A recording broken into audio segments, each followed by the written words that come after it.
आज हम लोग का टैक्स का बेसिक है। बेसिक डे 1 करवा दिया था, डे 2। अब डे 1 में जो मैंने चीज़ें पढ़ाई थी एक बार मैं मार्क करवा दे रहा हूँ, फिर कुछ नया चीज़ सीखेंगे, ठीक है। डे 1 मैंने क्या पढ़ाया था, व्हाट इज टैक्स, हो चुका था ना ये चीज़, टैक्स हो चुका था, ठीक है ना। टैक्स क्या है, कंपलसरी पेमेंट है ना। इससे कोई डायरेक्ट बेनिफिट नहीं मिलता, पर कौन सा बेनिफिट मिलता है, इनडायरेक्ट। इनडायरेक्ट मतलब रोड मिल गया, अच्छा इन्वायरमेंट मिल गया, प्रोटेक्शन मिल गया। तो डायरेक्ट बेनिफिट बोलकर कोई चीज़ है नहीं। टैक्स से जो भी बेनिफिट मिलता है, कैसा बेनिफिट मिलता है, इनडायरेक्ट बेनिफिट मिलता है, ठीक है। कौन कलेक्ट करता है, गवर्नमेंट। और जो भी टैक्स से पैसा आया है वो पैसे से वो लोग क्या यूज करेंगे, टैक्स से जो भी पैसा आया है, टैक्स से जो भी पैसा आया है गवर्नमेंट उसको यूज करेगी देश के डेवलपमेंट के लिए, देश के ग्रोथ के लिए, ठीक है ना। और टैक्स चार्ज करना है, ये बात कहाँ लिखा गया, किसी कानून में। और कानून का नाम क्या है पता है ना, द इनकम टैक्स एक्ट 1961। और ये किस एक्ट की बात कर रहा है, इनकम टैक्स एक्ट 1961 किस एक्ट की बात कर रहा है, direct tax. Direct tax, income tax act 1961 कौन सा टैक्स है, डायरेक्ट टैक्स। क्योंकि डायरेक्ट टैक्स का कानून अलग है और इनडायरेक्ट टैक्स का कानून अलग है। पढ़ाए थे ना कल कि डायरेक्ट टैक्स क्या है, income tax act 1961। Indirect tax क्या है आपका, जीएसटी एक्ट 2017, ठीक है। आपको लगता है जीएसटी, जो जीएसटी वाला टैक्स है नया है पुराना है, जीएसटी जो कॉन्सेप्ट है ना हमारे देश में बहुत लेट आया, पर ये बहुत पुराना कॉन्सेप्ट है। 1956 में फर्स्ट टाइम लॉन्च हुआ था फ्रांस में, 1956 में। उतना पुराना एक्ट है, हमारे इंडिया में सबसे लेट आया। जब कांग्रेस 2008 में लेकर आ रही थी तो बीजेपी वाले बोले जीएसटी देश के लिए खतरा है। जब 2008 में जीएसटी आ रहा था देश के अंदर तो बीजेपी वाले क्या बोले, जीएसटी देश के लिए खतरा है, बाद में वही लेकर आ गए। 2017 किसका गवर्नमेंट था, मोदी जी का गवर्नमेंट था। और लेट श्री अरुण जेटली जी हमारे फाइनेंस मिनिस्टर थे, और दोनों अच्छे दोस्त भी है, लेकर आ गए। पहले खतरा था, बाद में अच्छा हो गया। Why are the tax levied, tax क्यों चार्ज किया था, टैक्स क्यों इम्पोज किया जाता है। पहला, for the public services. Government आपको हाईवे प्रोवाइड कर रही है, गवर्नमेंट आपको बहुत सारे सर्विसेज प्रोवाइड कर, रोड प्रोवाइड कर रही है, ब्रिज प्रोवाइड कर रही है, गवर्नमेंट के हॉस्पिटल है, गवर्नमेंट के स्कूल्स है। भाई हर जगह तो खर्चा है। स्कूल्स में जो सरकारी मास्टर है पढ़ाता कुछ नहीं है, पेमेंट 1 लाख रुपए है।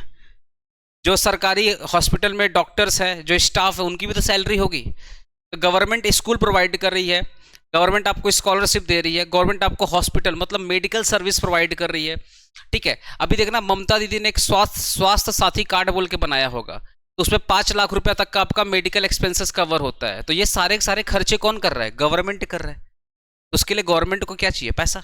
तो गवर्नमेंट क्या करती है, with the help of tax जो भी पैसा मिलता है उस पैसे को यूज करती है, किस पर्पस के लिए, पब्लिक सर्विसेज के लिए। अब गवर्नमेंट पब्लिक को बहुत सारी सर्विसेज देती है, मैंने तो कुछ एग्जांपल दिया, रोड बनवा रहा है, ट्रांसपोर्ट कर रहा है, स्कूल बना दिया, हॉस्पिटल बनवा दिया, स्कॉलरशिप दे दिया, मेडिकल सर्विसेज दे दिया, इंश्योरेंस दे दिया। ये तो जस्ट फ्यू एग्जांपल है। गवर्नमेंट तो हमारे लिए बहुत कुछ कर रही है, कुछ तो चीजें ऐसे कर रही है जो हमें नहीं पता है ना। तो बहुत सारी चीजें कर रही है। आ जाओ, जो भी पैसा आ रहा है उस पैसे से हम लोग क्या यूज कर रहे हैं, लॉ एंड ऑर्डर को मेंटेन कर रहे हैं। लॉ एंड ऑर्डर को मेंटेन करना मतलब, लॉ एंड ऑर्डर को मेंटेन करना मतलब पुलिस है, आर्मी है, डिफेंस है, नेवी है, कोर्ट है। ये सब किसके लिए है, लॉ एंड ऑर्डर को मेंटेन करने के लिए, ठीक है। गवर्नमेंट के जितने डिपार्टमेंट है, गवर्नमेंट के जितने डिपार्टमेंट है, जितने भी गवर्नमेंट के डिपार्टमेंट है, चाहे वो स्टेट गवर्नमेंट के डिपार्टमेंट हो या सेंट्रल गवर्नमेंट के डिपार्टमेंट, जितने भी डिपार्टमेंट है, चाहे वो रेलवे डिपार्टमेंट हो, ठीक है ना, चाहे वो बीएसएनएल का डिपार्टमेंट हो, चाहे वो इनकम टैक्स का डिपार्टमेंट हो, चाहे वो जीएसटी का डिपार्टमेंट हो, चाहे वो इलेक्शन कमीशन ऑफ इंडिया का डिपार्टमेंट हो, चाहे वो आरबीआई का डिपार्टमेंट हो। मैं मोटा मोटा नाम ले रहा हूँ जो तुम लोग सुना है, समझ रहे ना। हर डिपार्टमेंट को चलाने के लिए क्या चाहिए, पैसा। और वो पैसा गवर्नमेंट कहाँ से यूज करेगी, टैक्स से। जो भी टैक्स से पैसा आ रहा है वो टैक्स से। अब जितने भी जीएसटी ऑफिसर है, जो लोग जीएसटी ऑफिसर बनते हैं उनको हर महीने सैलरी मिलती है। जो लोग आईएएस पीसीएस का एग्जाम देते हैं, जिसको हम लोग कलेक्टर बोलते हैं, उनको भी तो सैलरी अच्छा खासा है। तो उनको पेमेंट कहाँ से मिलेगा, जो भी गवर्नमेंट टैक्स से पैसा उठाती है वही उनको पेमेंट करती है, ठीक है ना। टू कंट्रोल हार्मफुल एक्टिविटीज, आप मुझे बताओ ना, गवर्नमेंट कभी कभी टैक्स लगाती है ना हार्मफुल एक्टिविटीज को कंट्रोल करने के लिए, जैसे अल्कोहल हो गया, बीड़ी सिगरेट हो गया, तंबाकू हो गया, इन सब पे टैक्स बहुत ज़्यादा लगता है। हाँ, इन पे टैक्स ज़्यादा लगता है, जिससे क्या होगा, इनकी प्राइस ज़्यादा हो, और जब इनकी प्राइस ज़्यादा हो तो वही लॉ ऑफ डिमांड, प्राइस ज़्यादा होने से डिमांड क्या होगा, कम होगा। तो हार्मफुल एक्टिविटीज़ को कंट्रोल करने के लिए भी गवर्नमेंट टैक्स ज़्यादा लगाती है, ठीक है ना। डिजास्टर रिलीफ और इमरजेंसी पीरियड में, अब अर्थक्वेक आया या बाढ़ आई या सूखा पड़ा, अभी कोरोना में गवर्नमेंट ने सबको राशन फ्री दिया, कोरोना में गवर्नमेंट ने सबको राशन फ्री दिया, जितने भी ये सब क्या लगा, टैक्स जो भी लग रहा था, ये जो भी लग रहा था सब फ्री था ना, क्या गवर्नमेंट ने पैसा लिया उसके लिए, नहीं। जितना भी वैक्सीन वगैरह था सब पैसा लिया क्या गवर्नमेंट, नहीं। तो वो सब भी तो इमरजेंसी पीरियड के लिए गवर्नमेंट क्या करती है, राशन फ्री दे रही है।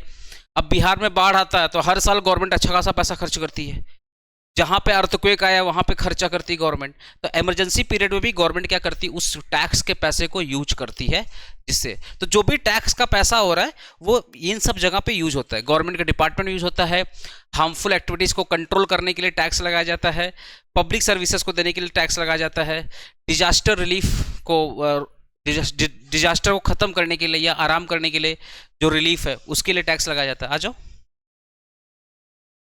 कनो,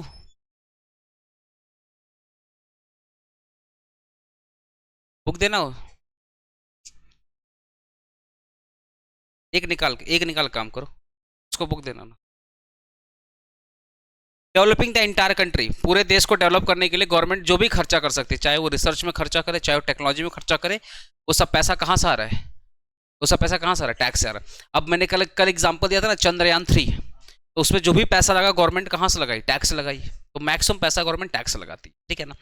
लेकिन याद रखिएगा गवर्नमेंट बहुत लोन भी लेती है, क्योंकि टैक्स से उतना भी कलेक्शन नहीं होता है, तो बाद में गवर्नमेंट लोन भी लेती है, पर जो भी टैक्स का पैसा आता है गवर्नमेंट यहाँ यूज करती है। गवर्नमेंट लोन बहुत तरीके से पब्लिक से भी लेती है, with the help of government bond, government debenture, government का जो सिक्योरिटीज होती है, ट्रेजरी बिल वगैरह इशू करके, हाँ लेता है वर्ल्ड बैंक से लेता है, IMF से लेता है, दूसरे देश से लेता है। हाँ, जब बुलेट ट्रेन तो गवर्नमेंट, जापान जो बुलेट ट्रेन का चल रहा है ना, तो जापान 2 बुलेट ट्रेन तो दिया है गिफ्ट में, बोला हमारे यहाँ ऐसे पड़ा हुआ 2 ठो ले जाओ, पहले ट्रायल करके देख लो फिर बाकी जितना प्रोजेक्ट लग रहा है वो सारा प्रोजेक्ट में खर्चा कौन कर रहा है, जापान कर रहा है। जापान से रिश्ता हमारा अच्छा है, जो हमारा रिलेशन काफ़ी अच्छा है। डायरेक्ट टैक्स और इनडायरेक्ट टैक्स का डिफरेंस देख लो, एग्जाम में तुम्हारा थ्योरी 5 नंबर के लिए बहुत इंपॉर्टेंट क्वेश्चन है। डायरेक्ट टैक्स कौन पेड करता है, direct tax paid by the person to the government directly, अगर आप इनकम कमाओगे तो आपको पे करना पड़ेगा, अगर आपकी इनकम होगी तो टैक्स भी आपको ही पे करना पड़ेगा। But in case of GST, मैं फीस आपसे लेता था, याद है ना, 1000 रुपया मेरी फीस थी, 18% का GST था, तो टोटल फीस कितना हो गया, 1180 रुपया, उसमें से 180 रुपया 180 रुपीज मैं आपसे ले रहा था GST और गवर्नमेंट को दे रहा था, तो पे आपने किया, GST पे आपने किया, रिसीव मैंने किया, और बाद में गवर्नमेंट को दे। तो डायरेक्ट टैक्स में क्या होता है, मैं कमा रहा हूं मैं टैक्स दूंगा, यही बात यहां लिखा कि direct tax paid directly by the person to the government. लेकिन जो इनडायरेक्ट टैक्स है, tax collected by seller, tax कौन कलेक्ट किया, APC, और बाद में गवर्नमेंट को किसने दिया, APC। तो वही बोला, tax collected by seller from the consumer then paid to the government, मैं आपसे टैक्स लिया और गवर्नमेंट को दे दिया। तो देखा जाए मैं गवर्नमेंट का एजेंट का काम कर रहा हूँ, गवर्नमेंट का एजेंट काम कर रहा हूँ कि आपसे ले रहा हूँ और गवर्नमेंट को दे रहा हूँ, और ऐसा एजेंट जहाँ कमीशन भी नहीं है बर्डन देख लो, burden can not shift to anyone else. आज मैं अपना जो भी मैं इनकम कमा रहा हूँ, क्या मैं अपने पड़ोसी को बोल सकता हूँ, इस पड़ोसी जो पीछे वाला पड़ोसी, इसको बोल सकता हूँ क्या तुम मेरा टैक्स भर देना, बोल सकता हूँ क्या, नहीं। जो टैक्स का बर्डन अगर आपके ऊपर है तो आपको ही भरना पड़ेगा, आप अपने बर्डन को कहीं पर शिफ्ट नहीं कर सकते। यहाँ बोला burden is shifted from seller to consumer, याद मैंने इंपैक्ट और इंसिडेंस की बात किया था कि firstly GST charge on me, तो बोला अच्छा मेरे ऊपर GST लगा, अच्छा चलो रुको मैंने स्टूडेंट से ले लिया तो मेरे ऊपर आया, फिर मैंने किससे ले लिया, स्टूडेंट से, तो जो बर्डन मेरे ऊपर में था मैंने किसके ऊपर डाल दिया, स्टूडेंट के ऊपर डाल दिया। तो गवर्नमेंट एक्चुअली आपको नहीं पहचानती है, गवर्नमेंट आपको नहीं पहचानती, गवर्नमेंट किसको पहचानती है, अभिषेक पांडे, क्योंकि भाई GST का रजिस्ट्रेशन मैंने करवाया है, GST का रजिस्ट्रेशन मैंने करवाया है, ठीक है ना। अभी मैं सेंटर रेनोवेट कराऊंगा ना, आगे दरवाजा जो बनाऊंगा तो वहां पर GST नंबर मैं लिखूंगा, मैंने कंपोजिशन स्कीम लेकर रखा है GST का, ठीक है। तो GST का रजिस्ट्रेशन मैंने करवाया है, तो गवर्नमेंट मुझे पकड़ेगी, आपको थोड़ी पकड़ेगी।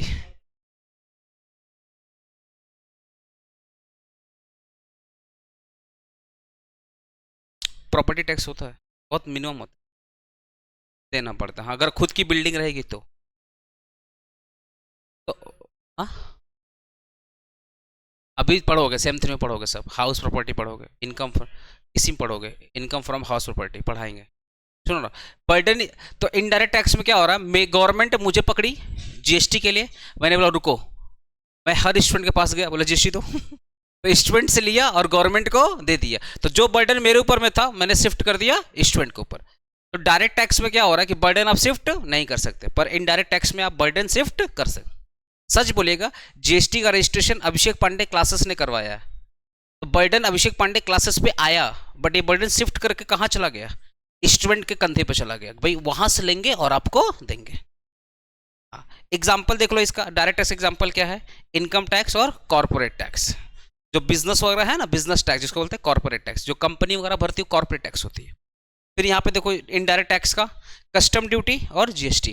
जीएसटी तुम लोग समझता है, कस्टम ड्यूटी कब लगता है, जब तुम लोग इंपोर्ट वगैरह करता है तो इस केस में क्या लगता है, कस्टम ड्यूटी। बाहर से जो भी सामान हमारे देश के अंदर आ रहा है ना, बाहर से जो भी सामान देश के अंदर आ रहा है तो वो कस्टम ड्यूटी लगता है उस पर। क्यों लगता है कस्टम ड्यूटी, बाहर का सामान अगर हमारे देश में आ रहा है, ठीक है, तो गवर्नमेंट उस पर टैक्स लगाती है जिससे उसका दाम बढ़ जाए, और जब दाम बढ़ जाएगा तो लोग इंपोर्ट कम करेंगे। एक्सपोर्ट भी लगता है कस्टम ड्यूटी, पर गवर्नमेंट जीरो लगा कर रखी है। गवर्नमेंट एक्सपोर्ट को बढ़ाना चाहती है और इंपोर्ट को कम करना चाहती है, क्योंकि जब हम एक्सपोर्ट करेंगे डॉलर आएगा, और जब हम लोग इंपोर्ट करेंगे तो डॉलर चला जाएगा। गवर्नमेंट चाहती है भैया डॉलर आए, जाए नहीं, जस्ट डॉलर आए। जितना ज़्यादा डॉलर आएगा उतना ज़्यादा हमारी करेंसी की वैल्यू बढ़ेगी। समझ गया ना। इंसिडेंस और impact, incidence and impact fall on the same person. Direct tax में क्या था, इंसिडेंस और इम्पैक्ट क्या था, सेम पर्सन पे फॉल था। अच्छा, आज मैं थोड़ा सा धीरे धीरे बोल रहा हूँ, क्योंकि जब तुम लोग का सेम 2 का एग्जाम चालू हुआ था ना, उस वक्त तुम लोगों को बताया था ना, उस वक्त मेरा दांत में इशू आया था, एक दांत मेरा बहुत डैमेज हो गया, तो उसका क्या है ना, पहला ट्रीटमेंट मेरा कल है। तो तुम लोग का जब एग्जाम चालू होने वाला था, अरे रूटीन जब आया था, तो मैंने सोचा एक बार मैराथन करवा लूँ, फिर इसका ट्रीटमेंट देखता हूँ। नहीं करवाया कहाँ, तो दवा चल रहा था, किसी तरह मैनेज हो रहा था। तो अभी अपॉइंटमेंट मेरा कल है, तो मेरा पहला आरसीटी, रूट कनाल होता है ना, मेरा पहला कल आरसीटी है, तो सेंटर में कल बंद रखूंगा, क्योंकि मेरा 1 बजे आरसीटी है। करेगा कितना बजे मुझे नहीं पता, मैं फर्स्ट टाइम करवा रहा हूँ। और मेरे को बोल रहा है कि आपका थोड़ा सीवियर कैविटी है, तो मतलब क्या हो सकता है, मे बी स्वेलिंग, स्वेलिंग बोला है कि मे बी ऐसा आएगा ना। हाँ, हमको ऐसा बोला, आता है क्या स्वेलिंग तो वो बोला कि स्वेलिंग आएगा, हम बोले हमको क्लास लेना, बोला क्लास मत लीजिए तो कल ना क्लास मेरा ऑफ रहेगा, फिर मैं परसों पढ़ा दूंगा, ठीक है ना। क्योंकि बोला पहला सीटिंग में ही प्रॉब्लम आता है, सेकंड सीटिंग से बोला प्रॉब्लम नहीं आता, ऐसा मेरे को बोला।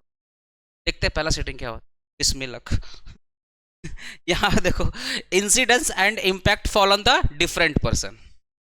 अच्छा पहले बताओ ना, डायरेक्ट टैक्स में जो इंसिडेंस है और इम्पैक्ट है, मेरा आवाज सुनाई पड़ रहा है ना, हम थोड़ा स्लो ही बोल रहे हैं। डायरेक्ट टैक्स में क्या हो रहा है, इंसिडेंस और इम्पैक्ट सेम पर्सन पे होता है, और जो इनडायरेक्ट टैक्स होता है उस पर इंसिडेंस और इम्पैक्ट डिफरेंट पर्सन पे होता है। 5 पॉइंट पढ़ाएंगे, ठीक है। बेस्ड बात करते हैं, जो हमारा डायरेक्ट टैक्स होता है ना, वो प्रोग्रेसिव नेचर को होता है। किस नेचर को होता है, प्रोग्रेसिव। प्रोग्रेसिव का मतलब क्या है, जिसकी इनकम ज्यादा टैक्स भी ज्यादा, जिसकी इनकम कम उसका टैक्स भी कम, इसी को अपने बोलते हैं प्रोग्रेसिव नेचर। क्या बोलते हैं, प्रोग्रेसिव नेचर। प्रोग्रेसिव नेचर का मतलब क्या होता है, भैया इनकम ज्यादा है टैक्स भी ज्यादा। सुनो ना, अंबानी जी टैक्स पे कर रहे हैं, अंबानी जी टैक्स पे कर रहे हैं, हमारा मोटा भाई, और अभिषेक पांडे टैक्स पे कर रहे हैं। ये भी 100 रुपया पे कर रहे हैं और हम भी 100 रुपया पे कर रहे हैं, तब तो हमारी सबकी औकात तो बराबर हो गई, फिर तो हम भी चलेंगे भैया, अंबानी से कम थोड़ी है। लेकिन क्या सही बात है ये, नहीं, अंबानी हमसे ज्यादा कमाता है। अब सोचो ना, अंबानी टैक्स पे कर रहा है करोड़ों में अरबों में, और हम टैक्स पे कर रहे हैं, वो भी हम पे कर रहे हैं नहीं पे कर रहे हैं, हम क्यों बताएं तुम लोग को, आया बस हमने। तो कहने का मतलब क्या, एक नॉर्मल इंसान जितना पैसा कमाता है वो उसके अकॉर्डिंग पे करेगा, एक बड़ा आदमी जितना पैसा कमाता है उसके अकॉर्डिंग पे करेगा। अब अंबानी जी ज्यादा पैसा कमाते हैं तो टैक्स भी ज्यादा पे करेंगे, तो जो ज्यादा पैसा कमाएगा वो ज्यादा टैक्स पे करेगा, जो कम पैसा कमाएगा वो कम टैक्स पे करेगा। इस नेचर को क्या बोलते हैं, इस नेचर को क्या बोलते हैं, प्रोग्रेसिव नेचर। तो डायरेक्ट टैक्स का नेचर क्या है, अरे बोलना बाबा, डायरेक्ट टैक्स का नेचर क्या है, प्रोग्रेसिव। अच्छा, इनडायरेक्ट टैक्स का नेचर क्या है, रिग्रेसिव। इनडायरेक्ट टैक्स का नेचर क्या है? रिग्रेसिव। रिग्रेसिव का मतलब अंबानी जी भी ना अगर मैगी का पैकेट खरीदेंगे तो उसमें जो जीएसटी लगा जो वो पे करेंगे हम लोग भी वही पे करेंगे। अगर अंबानी जी मान लो डोमिनोज गए, अंबानी जी गए डोमिनोज में तो वो 5% का जीएसटी पे करेंगे पिज्ज़ा के ऊपर, और हम और आप जाएंगे तो हम और आप कितना पे करेंगे? 5% पे करेंगे। अगर मैं अपने फीस में 18% ऐड करता हूँ जीएसटी तो मैं सब में सेम ही ऐड करूँगा। ऐसा थोड़ी होगा कि पलक मेरी दोस्त है तो 25%, तुम लोग मेरा दुश्मन है तो 18%, ऐसा नहीं होता। पलक कंफ्यूज है। है बात सबने। तो ऐसा थोड़ी होता किसी से ज़्यादा और किसी से कम, ऐसा नहीं होता है। जो परसेंटेज है वो क्या है? फिक्स है। तुम लोग देखना कहीं पे भी किसी भी रेस्टोरेंट में जाना 5% ही लगता है। किसी भी रेस्टोरेंट में तुम लोग खाना खाने जाओगे तो जीएसटी कितना लगता है? 5% लगता है। अब गरीब आदमी खाएगा तब भी 5% पे करेगा, अमीर आदमी खाएगा तब भी 5% पे करेगा। ऐसा थोड़ी है गरीब के अलग जीएसटी और अमीर के अलग जीएसटी है। तो जीएसटी का रेट ऑलमोस्ट क्या है? फिक्स है। आज मेरे यहाँ पे जो भी एडमिशन लेता है और अगर मैं जीएसटी, मैंने तो जो 2 स्कीम होता है, एक होता है कंपोजिशन, एक होता है रेगुलर। तो रेगुलर में जीएसटी आप लोग पे करेंगे और कंपोजिशन में जीएसटी सिर्फ और सिर्फ मैं पे करूँगा। तो मैंने कंपोजिशन लिया है जिससे जीएसटी का बर्डन आपके ऊपर ना आए, सिर्फ और सिर्फ मेरे ऊपर आए। अरे भाई मैं 1000 रुपया कमा रहा हूँ, उसमें से अगर मैं मेरा 6% लगता है। अगर मैं 1000 रुपया कमा रहा हूँ एक स्टूडेंट से, 6% अगर मैं गवर्नमेंट को दे दिया कोई इशू नहीं है, but at the end student के ऊपर बर्डन तो नहीं आया। तो मैं अर्न कर रहा हूँ, मैं बर्डन सह सकता हूँ। आप अभी अर्न नहीं कर रहे हो, आप तो अपने पापा के ऊपर डिपेंडेंट हो, तो एटलीस्ट जितना मिनिमम एजुकेशन में आप अच्छा पढ़ाई कर सके आपके लिए अच्छा है। अब ये मैं कब तक कर पाऊंगा? जब तक मेरा टर्नओवर एक लिमिट तक है, अप टू 50 लाख। अगर मेरा टर्नओवर 50 लाख से ऊपर चला गया तब तो मैं कुछ कर ही नहीं पाऊंगा, तब तो फिर वो रेगुलर स्कीम लेना पड़ेगा। तो मेरे कहने का मतलब है कि अगर मैं टैक्स चार्ज करता हूँ जीएसटी, जितना मैं श्रेया के ऊपर टैक्स लगाऊंगा 18%, उतना मैं सबके ऊपर लगाऊंगा, चाहे वो कोई गरीब हो चाहे कोई अमीर हो। आप कोई भी पैकेट, कोई भी चिप्स का पैकेट लेते हैं, चाहे गरीब हो चाहे अमीर हो, उसके ऊपर लिखा रहता है इंक्लूसिव ऑफ टैक्सेस, तो सेम ही होता है। तो जीएसटी क्या होता है? फिक्स नेचर का होता है। अगर 18% लगेगा तो 18% सबके ऊपर लगेगा। ऐसा नहीं कि अमीर पे 18% है और गरीब पे 10%, ऐसा नहीं है। सबके ऊपर क्या है? सेम है। आप लोग गोल्ड बनवाते हो, पेरेंट्स हमारे गोल्ड बनवाते हैं, उस पर लगता है कितना परसेंट? गोल्ड वाला लगता है ना 0.25% लगता है गोल्ड वगैरह पे। तो सबका सेम ही है, सबका क्या है? सेम ही। ठीक है, अलग अलग है, डायमंड पे अलग है, चांदी पे अलग है, गोल्ड पे अलग अलग रेट है। तो जो अगर गोल्ड बनाएगा तो गोल्ड वाला रेट पे करेगा, जो सिल्वर बनवाएगा तो सिल्वर रेट पे करेगा। तो इसी को बोलते हैं रिग्रेसिव नेचर, कि अगर 18% की जीएसटी लग रही तो सबके ऊपर लगेगी, इर्रिस्पेक्टिव कोई अमीर है या गरीब है। अगर आप कहीं भी रेस्टोरेंट में खाना खाने जाओगे तो 5% का जीएसटी आपको पे करना ही पड़ेगा, चाहे आप गरीब बन के पे करो या अमीर बन के पे करो, फर्क नहीं पड़ता। इसको बोलते हैं रिग्रेसिव नेचर। तो consumption of goods and services, तो देखो बेस्ड, डायरेक्ट टैक्स किसके ऊपर बेस्ड है? डायरेक्ट टैक्स बेस्ड है एबिलिटी टू पे, मतलब जिसकी इनकम ज्यादा वो टैक्स भी ज्यादा पे करेगा। इसी को अपने क्या बोलते हैं? Progressive nature. और इनडायरेक्ट टैक्स किसके ऊपर बेस्ड है? Consumption of goods and services. सुनो ना, मैं कोई भी गुड्स और सर्विसेज कंज्यूम नहीं कर रहा हूं, मैं कोई भी गुड्स और सर्विसेज कंज्यूम नहीं कर रहा हूं, तो क्या मैं जीएसटी दूंगा? नहीं। लेकिन जैसे ही मैंने कोई भी गुड्स और सर्विसेज कंज्यूम करना स्टार्ट किया तो मुझे पे तो करना ही पड़ेगा, और वो फिक्स रेट है, जितना मैं पे करूंगा उतना सारे लोग पे करेंगे। ठीक है ना? आज अगर मैं 18% अपने फीस में ऐड करूं तो सबसे करूंगा, इरिस्पेक्टिव कोई अमीर है कोई गरीब है फर्क नहीं पड़ता। 18% देना तो भैया देना है, आपसे लूंगा गवर्नमेंट को दे दूं। तो इनडायरेक्ट टैक्स होता है रिग्रेसिव नेचर और डायरेक्ट टैक्स होता है प्रोग्रेसिव। रिग्रेसिव का मतलब टैक्स रेट क्या है? फिक्स है, irrespective of level of income. अब प्रोग्रेसिव का मतलब क्या है? इनकम ज्यादा टैक्स भी ज्यादा, इनकम कम और टैक्स भी कम। आज आप लोग इनकम टैक्स भरते हो क्या? नहीं भरते हो, रीजन बताओ? क्योंकि आपकी इनकम ही नहीं है, आपकी इनकम ही नहीं है। अब हम, हाँ मैं सोचा ताना मार रहे हैं क्या, आप कमा रहे हैं हम नहीं कमा, ताना नहीं मार रहे, रियलिटी बता रहे हैं, रियलिटी बता रहे हैं। आप कमाते ही नहीं हो तो कहाँ से भरोगे? कल को कमाओगे तो भरोगे, अभी तो कमा नहीं रहे हो तो कहाँ से भरोगे? आपकी इनकम नहीं है, टैक्स भी नहीं है। कल को इनकम धीरे धीरे बढ़ेगी तो टैक्स भी धीरे धीरे देना पड़ेगा। नहीं देगा टैक्स? ऐसे इंडिया में टैक्स चोरी करना चाहिए। हाँ धर्म है। हाँ इंडिया में टैक्स चोरी करना अच्छा मैं ज़्यादा कुछ नहीं बोलूँगा, यूट्यूब पे क्लास जाएगा दिक्कत हो जाएगा who give power to levy tax, कल एक क्वेश्चन पढ़े थे ना, कल एक क्वेश्चन पढ़े, कहाँ लिखा गया है बताओ कि टैक्स देना ही है।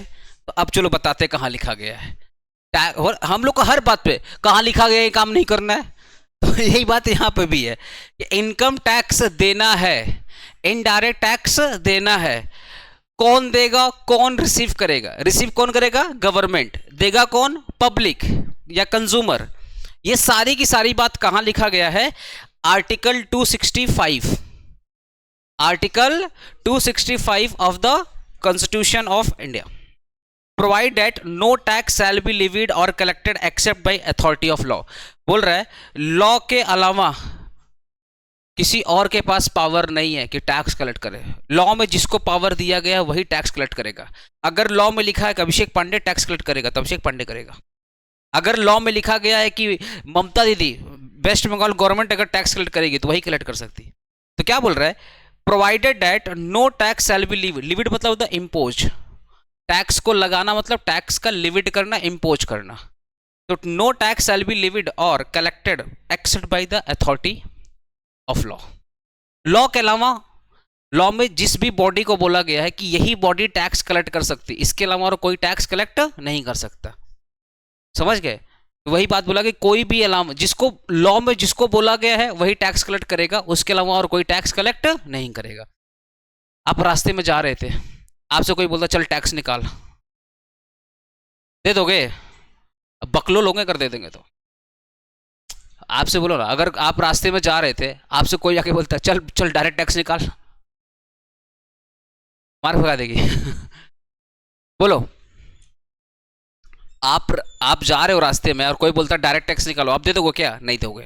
ठीक है, चलो नेक्स्ट पॉइंट पढ़ते हैं। Constitution give power to levy and collect tax to the, किसको दिया है? सेंट्रल गवर्नमेंट और स्टेट गवर्नमेंट। हमारा देश का जो संविधान है किसको पावर दिया है? सेंट्रल गवर्नमेंट और स्टेट गवर्नमेंट को पावर दिया है टैक्स देने का। टैक्स कलेक्ट करने का पावर किसके पास है? स्टेट गवर्नमेंट और सेंट्रल गवर्नमेंट। मैंने तुमको गवर्नमेंट का मतलब समझा दे रहा हूं, मैं तुमको गवर्नमेंट का मतलब समझा रहा हूं।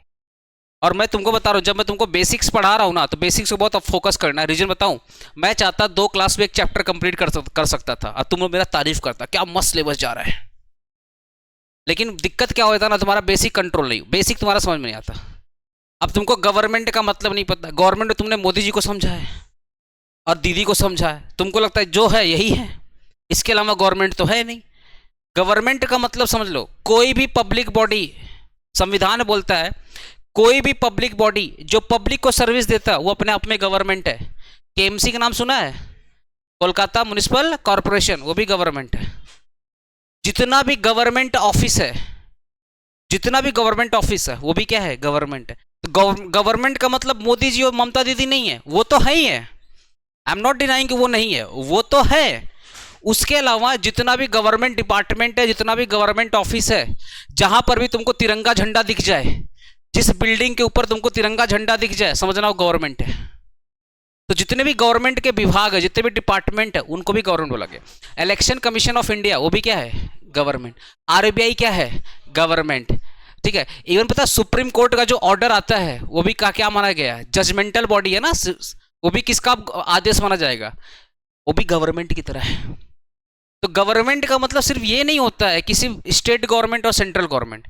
जितने भी गवर्नमेंट के ऑफिस है, चाहे छोटा ऑफिस हो या बड़ा ऑफिस है, जितने भी डिपार्टमेंट है, सब अपने आप में क्या है? गवर्नमेंट है। और उनका फैसला मतलब गवर्नमेंट का फैसला। आज आप कोई भी, सुनो ध्यान से, कोई भी अगर आप ट्रैफिक पुलिस तोड़े, जो ट्रैफिक पुलिस है, आपने ट्रैफिक को ब्रेक किया, ट्रैफिक को ब्रेक किया, आपको पुलिस वाला पकड़ेगा तो आप भी उसको पकड़ लोगे?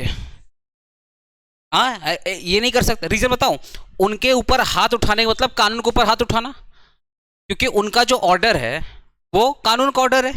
उस वक्त अगर आपसे बोलते हैं कि आपके ऊपर चालान कटेगा तो आपको मानना ही पड़ेगा। वो अलग बात है, 60-60 लोग कर लेते हैं, वो अलग बात है। लेकिन अगर वो बोलता है कि आपके ऊपर 1000 रुपये का पेनाल्टी लगेगा, 1000 रुपये का चालान लगेगा, तो आपको देना पड़ेगा। बिकॉज वो पुलिस वाला उस वक्त एक एडजुडिकेटिव ऑफिसर है, इसको एओ बोलते हैं। क्या बोलते हैं? एओ, असेसिंग ऑफिसर या एजुकेटिंग ऑफिसर है। और एजुकेटिंग ऑफिसर जो भी ऑर्डर पास करता है वो लॉ है, वो कानून है। तो कोई भी पुलिस वाला, कोई भी ट्रैफिक पुलिस वाला अगर आपसे बोलता चालान देना पड़ेगा तो आपको मानना ही पड़ेगा, बिकॉज वो लॉ है, वो ऑर्डर, ऑर्डर मतलब लॉ। समझ गए मेरी बात? तो गवर्नमेंट सिर्फ सेंट्रल गवर्नमेंट और स्टेट गवर्नमेंट नहीं होता, उनके साथ साथ जितने भी गवर्नमेंट ऑफिसर है, जितने भी गवर्नमेंट डिपार्टमेंट है, जितने भी गवर्नमेंट की छोटी मोटी ऑफिसेस है, सब कुछ अपने आप में क्या है, गवर्नमेंट है। और वो जो भी कुछ बोलेंगे माना जाएगा गवर्नमेंट का ऑर्डर है। ये गवर्नमेंट का प्रॉपर डेफिनेशन है। समझ गया तुम लोग? ये बात कहाँ लिखा गया? इसमें लिखा गया, संविधान में लिखा गया। ठीक है। तो कॉन्स्टिट्यूशन क्या बोलता है कि हमारे देश में टैक्स कौन कलेक्ट कर सकता है? एक है मोदी जी, दूसरा है ममता दीदी, मतलब स्टेट गवर्नमेंट और सेंट्रल गवर्नमेंट। चलो अब ये खतरनाक लाइन है, ये खतरनाक। पार्लियामेंट, यूनियन और स्टेट लेजिस्लेचर। स्टेट लेजिस्लेचर मतलब विधानसभा, अब और तुम्हारा जो पार्लियामेंट है लोकसभा और राज्यसभा। तो जो यूनियन पार्लियामेंट है उसको अपने बोलते हैं लोकसभा और राज्यसभा, जो स्टेट लेजिस्लेचर उसको बोलते हैं विधानसभा। ठीक है ना? तो बोल रहा है कि आर्टिकल 256, ध्यान सुनना, आर्टिकल 256 ने पावर दिया है लोकसभा और राज्यसभा, मतलब parliament of union, union parliament. तो आर्टिकल 256 ने पावर दिया किसको? लोकसभा और राज्यसभा को लॉ बनाने के लिए। आर्टिकल 256 स्टेट लेजिस्लेचर, विधानसभा, जो हमारी विधानसभा है, स्टेट में जो विधानसभा होती है, जहां पे नाम सुना है विधायक, हमारे चाचा विधायक, वही वाला विधायक नाम सुना है? तो विधायक लोग कहाँ बैठता है? विधानसभा में। और उसमें एमपी सुना है? MP member of parliament, MP जिसको सांसद बोलते हैं।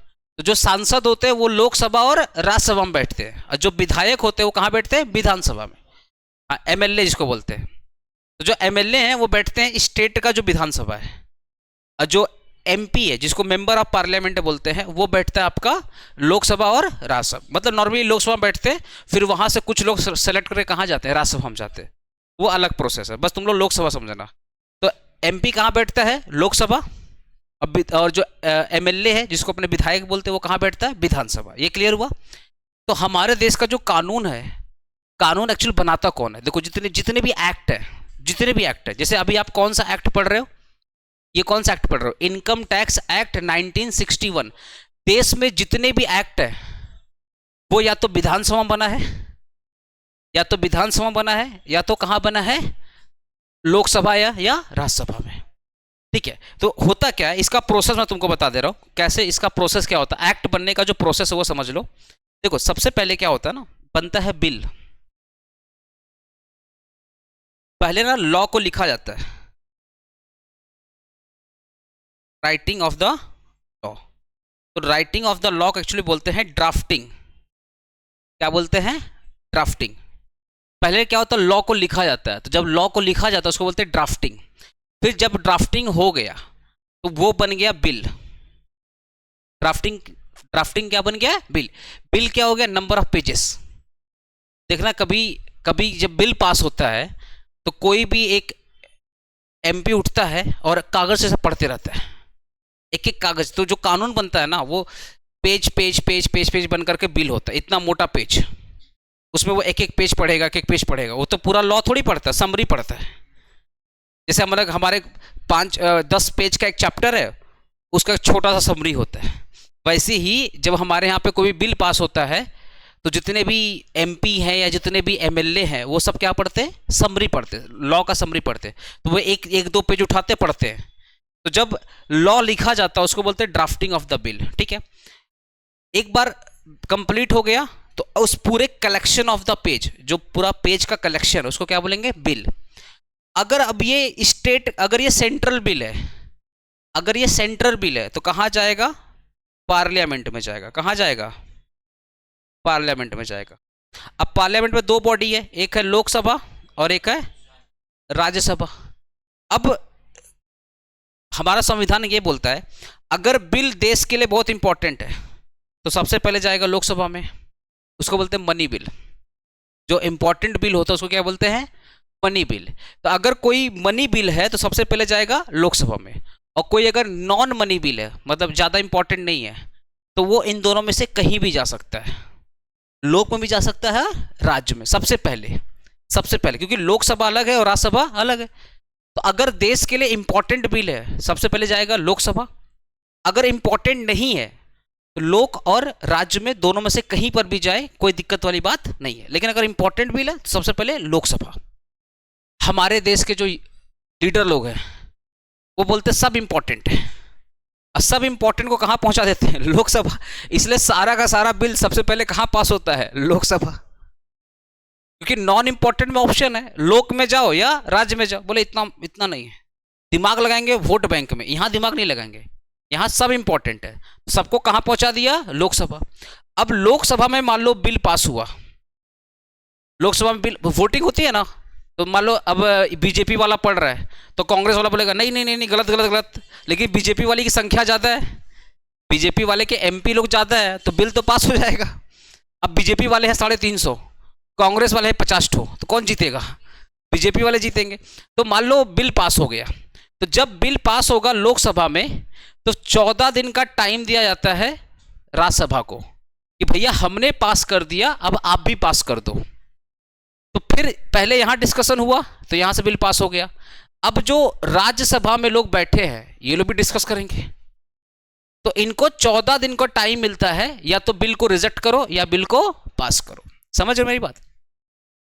तो राज्यसभा ने मान लेते पास कर दिया, तो लोकसभा में पास हो गया, राज्यसभा में पास हो गया। जैसे ये दो जगह पास हो गया, अब जाएगा देश के प्रेसिडेंट के पास।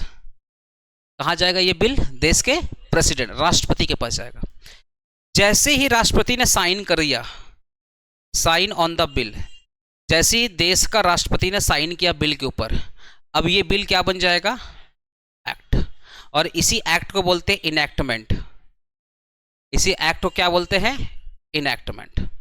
इसी एक्ट को बोलते हैं इनैक्टमेंट। तो प्रेसिडेंट जब भी बिल के ऊपर साइन करता है बन जाता है एक्ट। और जैसे ही ये वाला एक्ट, जैसे ये वाला एक्ट यहाँ पे छाप दिया जाता है, अपलोड कर दिया, जैसे हम लोग फोटो नहीं अपलोड करते इंस्टा फेसबुक में, वैसे ये जो पीडीएफ है, ये जो पीडीएफ है, क्योंकि सब तो कंप्यूटर में ड्राफ्ट होता है ना, तो जैसे इस पीडीएफ को एक वेबसाइट पर अपलोड कर दिया जाता है। वेबसाइट का नाम है www.egazette.nic.in। इसको बोलते हैं देश का ओजी, ओजी मतलब ऑफिशियल गैजेटे। तो www.egazette.nic.in ये देश का है राज्यपत्र। बाहुबली मूवी देखा है तुम लोग, है ना, वो क्या कौन सा पक्षी आती, क्या बोलते हैं उसको, बाज ना,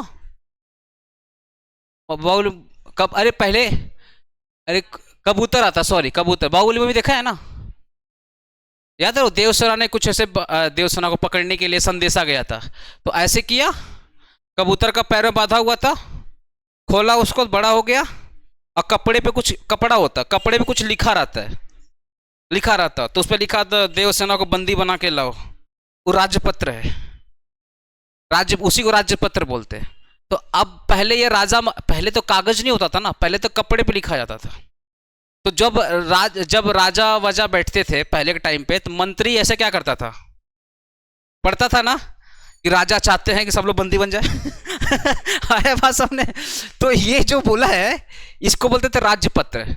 अब हमारे यहाँ पे तो मोनार्की है नहीं, हमारे यहाँ पे तो राजतंत्र है नहीं, देश जब आजाद हुआ तो राजतंत्र खत्म कर दिया गया, तो हमारे यहाँ पे अब क्या लोकतंत्र है, ऐसा बोलते हैं लोग, हमको भी दिखे कभी, ऐसा बोलते हैं लोकतंत्र है कि जो चाहेगा वही राजा बनेगा। तो चाय वाला भी मंत्री बन गया आया बात सामने। तो हमारे यहाँ पे क्या है, लोकतंत्र है। तो मोदी जी अभी क्या है, जो बैठे हैं देश के प्राइम मिनिस्टर बन करके, उनको लोगों ने जिताया है ना, लोकसभा मतलब लोगों की सभा। हमारे यहाँ से अब देखो, इस एरिया से जो सेंट्रल कोलकाता है, ये सेंट्रल कोलकाता से कौन जीते, सुदीप बंदोपाध्याय जी। अब सुदीप बंदोपाध्याय जी को कौन जिताया, लोगों ने जिताया। अब लोगों की प्रॉब्लम ये गवर्नमेंट को बताएंगे, दैट इज कॉल्ड लोकसभा, लोगों की सभा। कि हमारे अब सोचो, पूरा ग्रीस पार्क, पूरा बड़ा बाजार पहुंच गया दिल्ली में, तो भीड़ लग जाएगी ना। तो यहाँ पे एक आदमी जाएगा, और एक आदमी का नाम क्या है, सुदीप बंदोपाध्याय, तो हमारी प्रॉब्लम वही बताएंगे। तो कहने का मतलब है कि हमारे यहाँ पे मोनार्की नहीं, हमारे यहाँ पे वो सिस्टम नहीं है कि अब ऐसे पढ़ा जाए, मोदी जी चाहते हैं नोटबंदी बंद, ऐसा कुछ नहीं है। तो अब जो भी कानून बनता है वो कानून को एक वेबसाइट में अपलोड कर दिया जाता है। उस वेबसाइट का नाम क्या है? www.egazette.nic.in। इसको बोलते हैं भारत का राज्यपत्र। और एक बार कोई कानून इस राज्यपत्र में, इस वेबसाइट में अगर अपलोड हो गया तो आपको पता रहे, मेरा वर्ड को फोकस करना, आपको पता रहे तो अच्छी बात है, नहीं पता रहे तो भी अच्छी बात है, बिकॉज ये कानून बन चुका है। ऐसा थोड़ी है कि हमको नहीं पता था तो भाड़ में जाओ, तुमको नहीं पता चलो केस होगा तुम्हारे ऊपर, कानून तो है ना। तो कोई भी चीज अगर कानून है, अब एक चाय वाला के ऊपर मान लो जीएसटी का रेट पड़ा या इनकम टैक्स का रेट पड़ा, अब चाय वाला बोलता है इनकम टैक्स ये क्या होता है, हम तो सिर्फ चाय और भाड़ समझते थे और कुछ समझते नहीं है। तो तुमको क्या लग रहा है इनकम टैक्स ऑफिसर उसको छोड़ देगा? अगर एक चाय वाला मान लो कोई करप्शन कर रहा है, उसको गवर्नमेंट ने पकड़ा, पुलिस ने पकड़ा, इनकम टैक्स वाले ने पकड़ा, और वो बोलता नहीं हमको तो नहीं पता, इस टाइप का भी कोई कानून देश में है, हमको नहीं पता, ये कब हुआ, हमारे पैदा होने से पहले था या कब हुआ, तो ये सब बकलोली वाला हरकत वहां पर नहीं चलेगा। सिंपल सी बात भाई, आपको पता रहे या आपको पता ना रहे फर्क नहीं पड़ता, देश का कानून है, आपको मानना पड़े रहेगा। इसलिए बोला जाता है ना, हर सिटीजन का अधिकार है कि भैया अपने देश का कानून पता रहना चाहिए। तो कोई भी कानून अगर इस वेबसाइट में डाल दिया जाता है तो पब्लिक को पता रहे या पब्लिक को ना पता रहे, कानून बन चुका है भैया, और सबके ऊपर क्या है, अप्लाई है। तो जिस दिन यहां पे अपलोड कर दिया जाता है, इसको बोलते हैं कमेंसमेंट। क्या बोलते हैं? जिस दिन प्रेसिडेंट ने साइन किया उसको बोलते हैं इनैक्टमेंट। वर्ड है ना, कमेंसमेंट और इनैक्टमेंट। तो जिस दिन प्रेसिडेंट ने साइन किया उसको अपने क्या बोलते हैं, इनैक्टमेंट। और जिस दिन इसे यहां पे छाप दिया जाता है, तो जब यहां पे छापा जाता है तो यहां पे एक डेट लिखा रहता है कि किस डेट से अप्लाई होगा। तो नॉर्मली क्या होता है ना कि रूल तो यही है कि जिस दिन छाप दिया गया उसी दिन से लागू, जिस दिन से छाप दिया मतलब यहां पे जिस दिन अपलोड कर दिया उसी दिन से लागू। सपोज अगर लिखा है कि 2 मंथ के बाद लागू होगा तो 2 मंथ के बाद, बट नॉर्मल केस में यही होता है कि जिस दिन www.egazette.nic.in पर कोई भी लॉ छाप दिया गया, अपलोड कर दिया गया, तो मान लेंगे पूरे देश पे क्या है, एप्लीकेबल है। तो इस तरीके से लॉ बनता है। इस तरीके से लॉ कैसे बनता है? लॉ कैसे बनता है? पहले लॉ को लिखा जाता है, जो कलेक्शन ऑफ द पेज है, जो कलेक्शन ऑफ द पेज, उसको क्या बोलते हैं, बिल। अब ये बिल अगर ये सेंट्रल बिल है, अगर ये सेंट्रल बिल है तो कहाँ जाएगा, लोकसभा में। वहां से पास हुआ तो कहाँ जाएगा, राज्यसभा में। राज्यसभा में अगर पास हो गया, अच्छा राज्यसभा के पास कितना दिन का टाइम है, 14 दिन का टाइम भैया। पास करना है पास करो, रिजेक्ट करना है रिजेक्ट करो, मॉडिफाई करना है मॉडिफाई करो, जो भी करना 14 दिन के अंदर कराओ। एक बार यहां पास हो गया फिर कहां जाएगा, प्रेसिडेंट। अब प्रेसिडेंट ने जैसे ही साइन किया क्या हो गया, इनैक्टमेंट। और ये एक्ट को जैसे ही इस वेबसाइट पर अपलोड कर दिया गया तो क्या हो गया, कमेंसमेंट। इसको बोलते भारतवासी को पता चल गया। अब कोई बोले हमको नहीं पता, भाड़ में जाता हूं, पता चल गया, क्लियर हुआ। अगर ये मान लेते स्टेट बिल होगा, अगर ये स्टेट बिल होगा, ध्यान सुनना, अगर ये स्टेट बिल, मान लो ये सेंट्रल बिल था, जो मैंने पहले वाला पढ़ाया कौन सा बिल था, सेंट्रल। अब ये कौन सा बिल है, स्टेट बिल। तो स्टेट बिल कहां जाएगा, विधानसभा। इसको बोलते हैं स्टेट असेंबली। क्या बोलते हैं, स्टेट असेंबली या स्टेट लेजिस्लेचर, स्टेट असेंबली या स्टेट लेजिस्लेचर, ठीक है। अब यहां पे हर हर हर राज्य में एक ही होता है, हर विधानसभा तो एक ही होता है ना, हाँ वही विधानसभा, ठीक है ना। तो स्टेट असेंबली या स्टेट लेजिस्लेचर। अब यहां पे कौन बैठता है, यहाँ पे बैठते हैं हमारे एमएलए लोग, विधायक जिसको बोलते हैं, एमएलए लोग बैठता है। अब यहाँ पे बैठेंगे कौन, टीएमसी। मान लो मैं यहाँ की बात करूँ, अगर बंगाल की बात करूँ तो टीएमसी। ऑपोजिशन में कौन है, बीजेपी, सीपीएम है, सीपीएम तो नहीं ऑपोजिशन में, तो टीएमसी है, हाँ टीएमसी है और बीजेपी है। तो टीएमसी कुछ भी बोलेगी, बीजेपी बोलेगा झूठ बोल रहा है, झूठ बोल रहा है, हटाओ हटाओ गलत है, लेकिन ऑब्वियसली टीएमसी का सीट क्या है, ज़्यादा है, तो बाद में टीएमसी जीतेगा। तो एक बार यहाँ पे यहाँ पे बिल हो गया पास, ऑब्वियसली इस अभी तो ममता दीदी का सरकार है ना, तो ममता दीदी के एमएलए ज़्यादा है, और ममता दीदी कोई भी बिल चाहे पास कर सकती हैं क्योंकि उनके एमएलए क्या है, ज़्यादा। और कोई भी बिल पास करवाने के लिए होता है वोटिंग, और वोटिंग में सबसे ज़्यादा सीट किसका है, किसका है, टीएमसी का। और तुमको लगता है कोई टीएमसी का कार्यकर्ता या टीएमसी का एमएलए ममता दीदी के खिलाफ जाएगा? ऐसा लगता है? जो ममता दीदी बोलेंगे बेटा दिन है, हाँ सर दिन है, रात है, हाँ रात है, तो वही होने वाला है। तो यहाँ पे ममता दीदी ने बिल पास करवा दिया। अब ये जो बिल है जाएगा गवर्नर के पास। इसके पास जाएगा गवर्नर के पास। जैसे ही गवर्नर ने साइन किया, जैसे ही गवर्नर ने साइन किया तो क्या बन गया? अरे बोलो ना। स्टेट बिल में कौन साइन करता है? गवर्नर। और सेंट्रल बिल में कौन साइन करता है? प्रेसिडेंट। तो जैसे ही गवर्नर ने साइन किया तो क्या बन गया? एक्ट। क्या बन गया? एक्ट। और ये एक्ट जैसे ही छाप दिया गया www.e-gazette, मतलब हर स्टेट का अपना ऑफिशियल गैजेट है, हर स्टेट का अपना है। तो जैसे ही ऑफिशियल गैजेट में छाप दिया गया तो मान लेंगे पूरे बंगाल वासियों को पता चल गया दीदी ने कोई नया कानून बनाया है या टीम से कोई ना। समझ गया मेरा बात? तो ऐसे कानून बनता। ये जो प्रोसेस मैंने बताया ये सारा का सारा प्रोसेस कहाँ लिखा गया है? संविधान में। कहाँ लिखा गया? संविधान। तो आर्टिकल 256, ये जो मैंने सिखाया आपको जस्ट एक आर्टिकल को पढ़ाने के लिए, आर्टिकल 256 आपको पावर देता है। क्या पावर देता है? कि कुछ कानून बनाएगा हमारा पार्लियामेंट, और जो कानून पार्लियामेंट बनाएगा वो पूरे इंडिया पे एप्लीकेबल है। जो कानून पार्लियामेंट बना रहा, मतलब लोकसभा और राज्यसभा, लोकसभा और राज्यसभा जो कानून बना रहा है वो पूरे पार्लियामेंट जो बना रहा है तो पूरे इंडिया पे एप्लीकेबल है। और जो कानून आपका स्टेट बना रहा है, जिस विच इज स्टेट असेंबली या स्टेट लेजिस्लेचर, वो सिर्फ और सिर्फ स्टेट के ऊपर एप्लीकेबल है। ए बंगाल मतलब इंडिया है क्या? बंगाल मतलब इंडिया, मतलब जो कानून बंगाल में वो सारा कानून इंडिया में होगा? बिहार में चालू करो तो नीतीश बाबू बोलेंगे हमारा फिर औकात क्या रह गया अगर बंगाल का कानून यहाँ चलेगा तो ऐसा तो होता नहीं है। तो अगर कोई कानून बंगाल में बनता है तो सिर्फ बंगाल में फॉलो होगा, लेकिन अगर कोई कानून लोकसभा और राज्यसभा में बनता है तो पूरे इंडिया फॉलो होगा। ये बात कौन बोलता है? मैं बोल रहा हूँ क्या? मैं जस्ट इंटरप्रेट कर रहा हूँ। बोल कौन रहा है? आर्टिकल 256 कि दो जन को पावर मिला है, एक मिला है स्टेट लेजिस्लेचर और एक मिला है पार्लियामेंट। पार्लियामेंट जो कानून बनाएगा पूरे देश में, और स्टेट गवर्नमेंट जो कानून बनाएगा सिर्फ और सिर्फ स्टेट में। क्लियर वही चीज? ओके, यही बात देखो यहां लिखा हुआ। अब तीन टाइप का लिस्ट है, तीन टाइप का लिस्ट। लिस्ट वन, ये जो लिस्ट वन है ना इसको बोलते हैं यूनियन लिस्ट, इस लिस्ट वन। और एक है आपका लिस्ट टू जिसको बोलते हैं स्टेट लिस्ट, और एक आपका कंकरेंट लिस्ट जिसको अपने बोलते हैं रेसिडुअल लिस्ट। कंकरेंट लिस्ट का नाम क्या है? कंकरेंट लिस्ट का नाम क्या है? Residual list.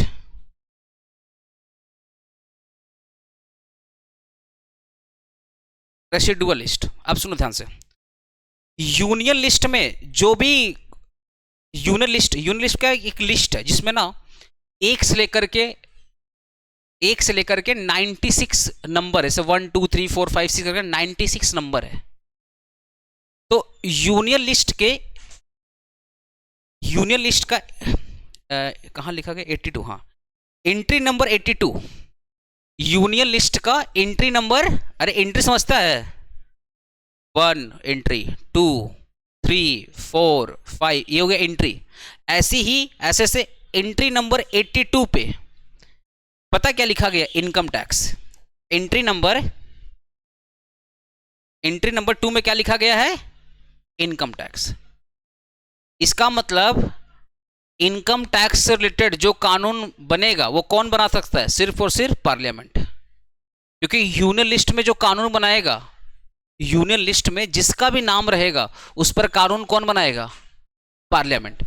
तो यूनियन लिस्ट में ना लगभग 96 एंट्री है, एक से लेकर के 96 एंट्री है।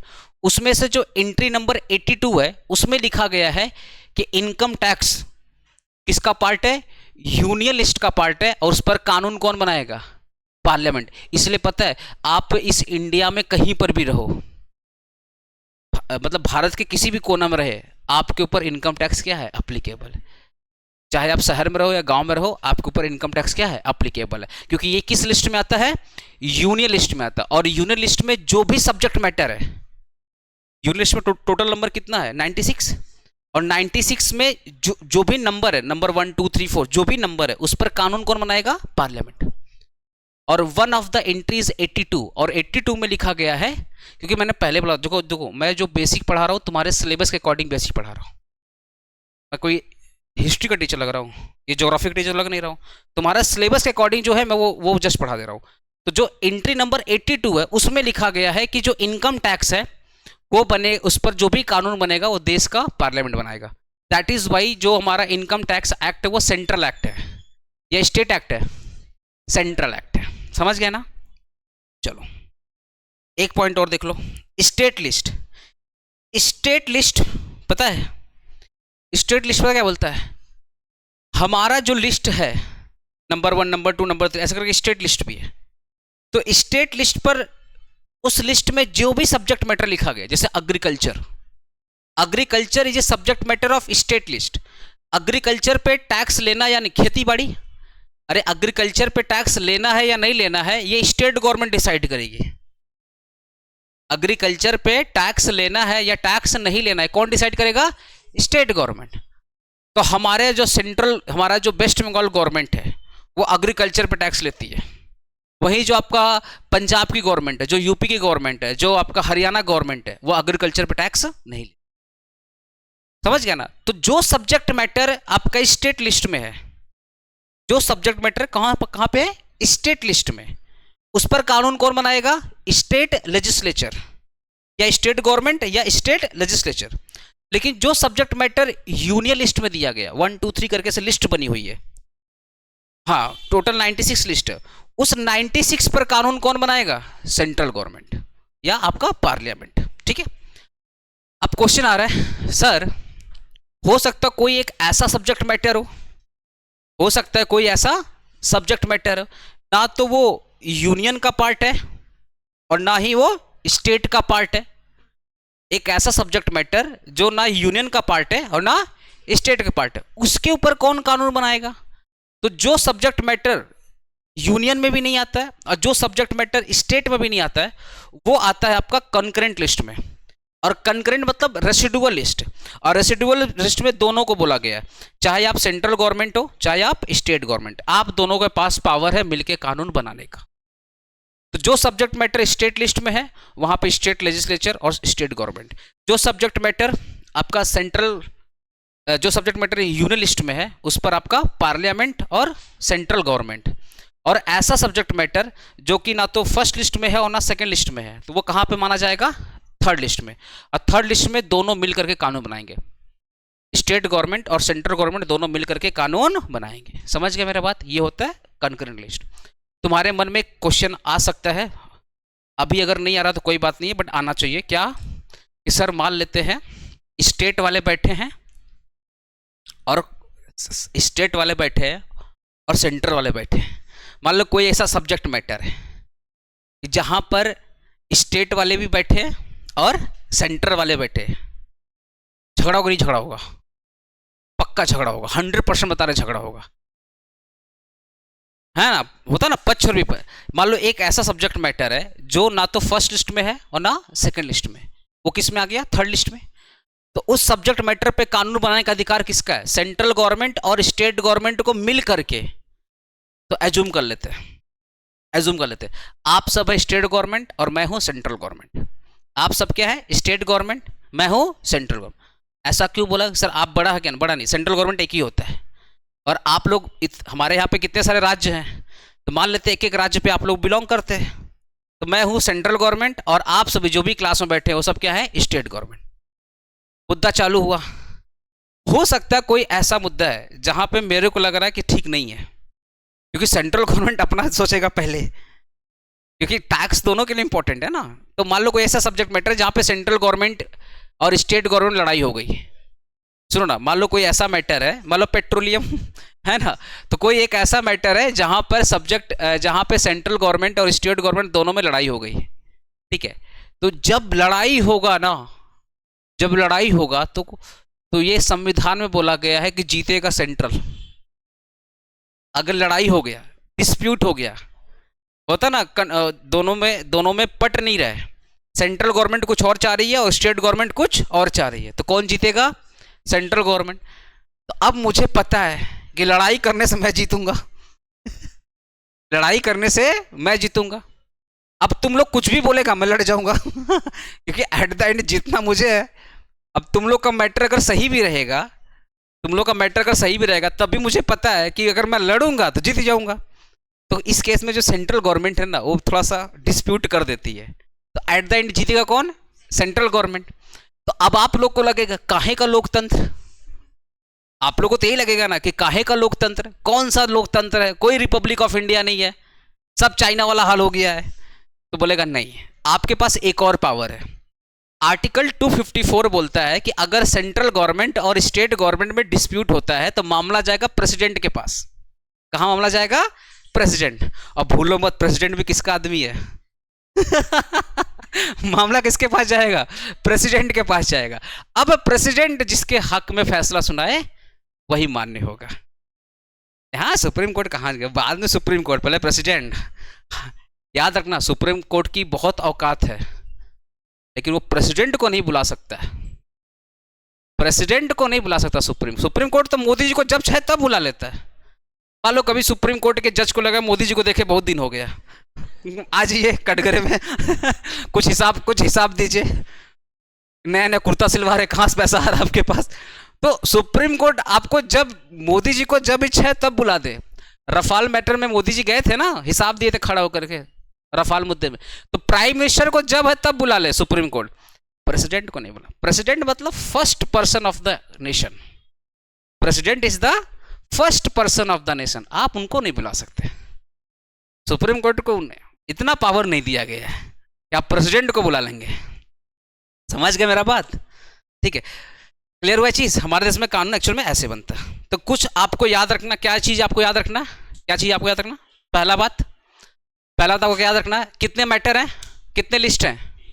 अरे बोलो ना, कितने लिस्ट हैं? 3। पहला लिस्ट का नाम क्या है? Union list. अच्छा, थोड़ा तुम लोग इंगेजमेंट लगाओ, जब मैं पढ़ाता हूँ मेरा दांत में दर्द कम होता है, तो थोड़ा इंगेजमेंट दिखाओ तुम लोग। कितने लिस्ट है? 3। पहला लिस्ट का नाम क्या है? Second state list, third concurrent या रेसिडुअल। यूनियन लिस्ट में जो भी सब्जेक्ट मैटर, लिस्ट में जैसे लिस्ट निकलती है ना 1 2 3 4, तो जो भी सब्जेक्ट मैटर है उस पर कानून कौन बनाएगा? सेंट्रल गवर्नमेंट और पार्लियामेंट। स्टेट लिस्ट में जो भी सब्जेक्ट मैटर उस पर कानून कौन बनाएगा? स्टेट गवर्नमेंट और स्टेट लेजिस्लेचर।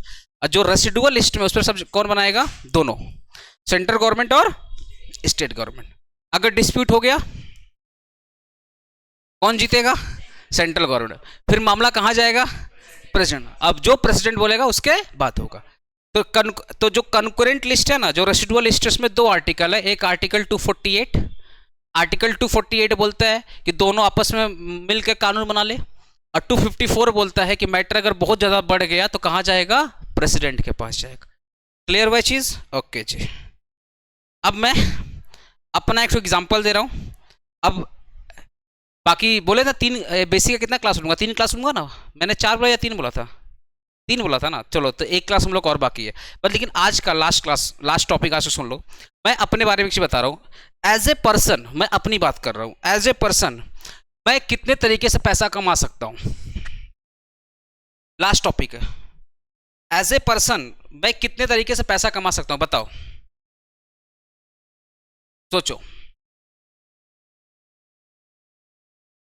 आपके दिमाग में क्या क्या लग रहा है?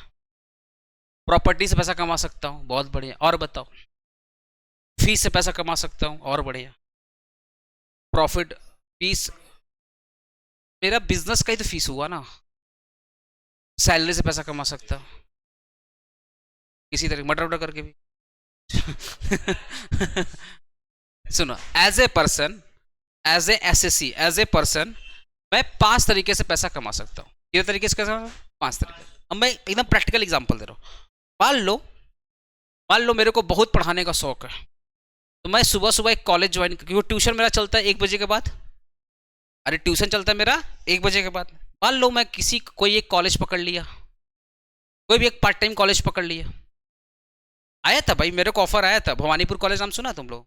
बहुत पहले, करीबन 2 साल पहले ही ऑफर आया था, क्योंकि मेरे साथ के टीचर वहाँ पढ़ाते थे, तो बोले अभिषेक तुम्हारा भी नाम हम डाल दिए। वहाँ पे भी लॉ, इको, इस सब का जरूरत था, इको और इसका अकाउंट्स का, तो बोले कोई में डाल दो। हम बोले नहीं भाई, नहीं जाएंगे। तो आया था भवानीपुर कॉलेज से आया था, ऑफर भी आया था, बाकायदा पूरा मेल वेल भी आया था कि आपको ज्वाइन करना। मैं नहीं गया। मैं ट्यूशन पढ़ा करके अपना मोटापा कम कर ले, मेरे लिए बड़ा चैलेंज है, और ज़्यादा मेहनत नहीं मेरे को आया बस सबने, तो मैं ज़्यादा गया नहीं। तो मान लो मैं एक कॉलेज ज्वाइन कर लिया सुबह सुबह, तो मेरे को हर महीने क्या मिलेगी? अरे बोलो ना, हर महीने क्या मिलेगी? सैलरी। ठीक है, तो मेरे एक इनकम हो गई, इनकम फ्रॉम सैलरी। दोपहर में आया, भात खाया, फिर आप लोग के पास आ गया, क्या चलाया? सेंटर। तो सेंटर से क्या मिल रहा है? Kind of business. अरे एजुकेशन जो इंडस्ट्रीज है ना, बिजनेस। इनकम टैक्स खुद बोलता है, हम लोग नहीं बोलते, हम लोग को बोलने में शर्म आता है, लेकिन जो इनकम टैक्स बोलता है बिजनेस कर रहा है। तो हम लोग जब अपना टैक्स दिखाते हैं ना, कहाँ दिखाते हैं? पीजीबीपी में दिखाते हैं। कहाँ दिखाते हैं? पीजीबीपी, मतलब बिजनेस इनकम में दिखाते हैं। तो अब मैं दोपहर में आया, कॉलेज से दोपहर में आया, लंच वंच करके मैं अपना सेंटर पढ़ाया, सेंटर में आके पढ़ाया, तो सेंटर से जो मुझे पैसा मिल रहा है एट द एंड मेरा प्रॉफिट, बिकॉज ये मेरा बिजनेस है। तो सुबह में कमाया सैलरी, सुबह में क्या कमाया? सैलरी। दोपहर में क्या कमाया? प्रॉफिट। तो एक इनकम हो गया इनकम फ्रॉम सैलरी, और दूसरा हो गया इनकम फ्रॉम बिजनेस। अरे बोलो ना, इनकम फ्रॉम सैलरी और इनकम फ्रॉम बिजनेस। और तरीका सुनो, हम लोग खानदानी लोग हैं, बहुत प्रॉपर्टी है, आया हुआ सामने? हम लोग खानदानी लोग, बहुत प्रॉपर्टी है, आया हुआ सामने?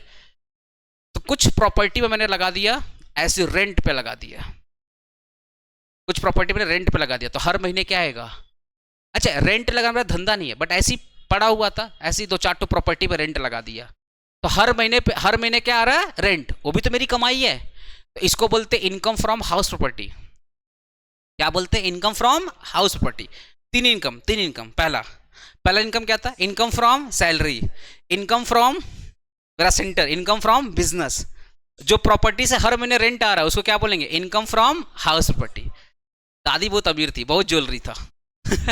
है वो सब ने, दादी बहुत अमीर थी, बहुत ज्वेलरी थी, है ना? अब मान लो दादी का स्वर्गावास हो गया, अंतिम एक्सपायर हो गई दादी, सब रो रहा था, बक्सा खुला तो बक्सा से अचानक से रोशनी निकला, चांदी रोशनी, डायमंड निकला। आया बात सामने? सब रोते रोते हंसना स्टार्ट कर दिया।